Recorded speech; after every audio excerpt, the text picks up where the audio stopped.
이어서 강릉입니다.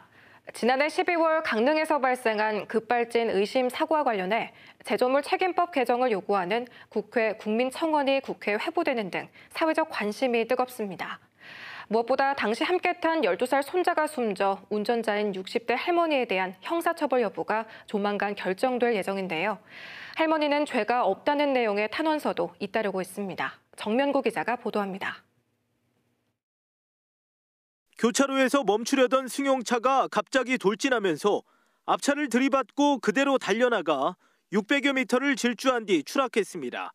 이 사고로 운전을 한 60대 여성이 크게 다쳤고 뒷좌석에 탄 이 여성의 손자 12살 도연이는 끝내 숨졌습니다.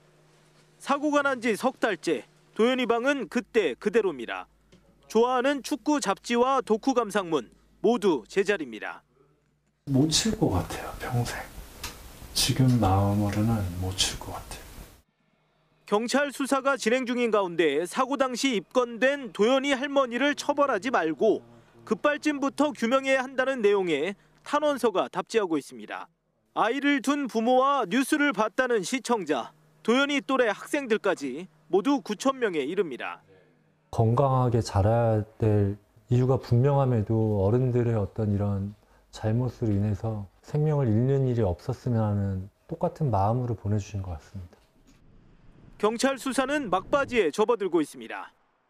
경찰은 국립과학수사연구원에 정밀 감식 결과를 확보한 상태입니다. 이에 따라 이르면 다음 주 운전자인 할머니를 조사할 계획입니다. 차량에 문제가 없다는 결론이 난 것으로 전해진 가운데 가족 측은 감식 내용을 믿을 수 없다는 입장입니다.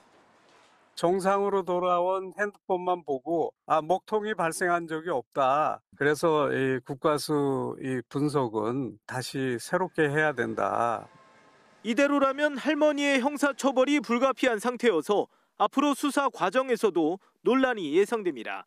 KBS 뉴스 정면구입니다.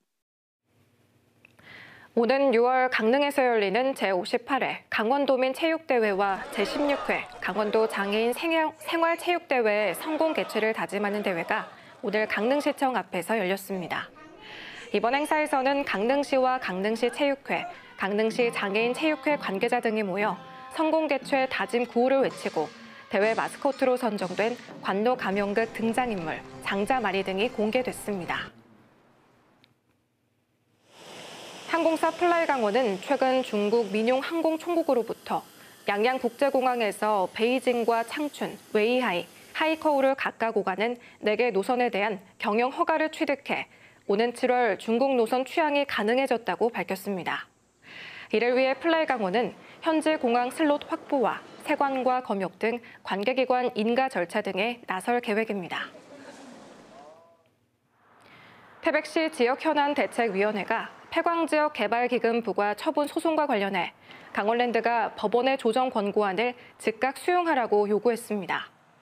태백현안대책위는 현재 항소심이 진행 중인 소송에 대해 재판부가 원만한 합의를 위한 조정 권고를 제안했음에도 강원랜드가 수용하지 않고 있는 것은 폐광지역과의 상생 발전을 저버리는 것이라고 주장했습니다.